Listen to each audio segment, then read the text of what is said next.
বাত্তি পাকনা চাল কুমড়ার মুরব্বা কে কে বানান খান কমেন্ট করে জানাবেন।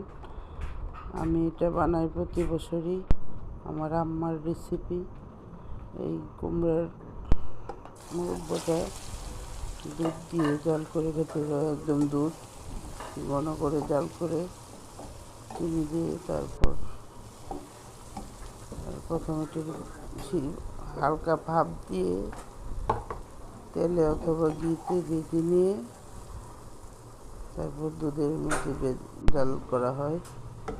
এতে অসাধারণ সুস্বাদু।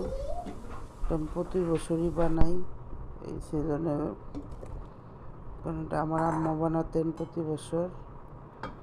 তাই আমার আম্মা যা যা বানাতেন আমাদের খাওয়াতেন স্পেশাল, সেগুলো আমিও করার চেষ্টা করি আমার বাচ্চাদের জন্য। তারা খাক আর না খাক, অন্ততপক্ষে দেখুক। ঐতিহ্যবাহী খাবার এগুলাই আমাদের অনেক পছন্দের, অনেক মজার। কিন্তু এই কুমড়োটা কেচানো অনেক একটু কষ্ট। আমরা ছোটোবেলায় খেজুর কাটা থেকে চেতাম। ধন্যবাদ সবাই।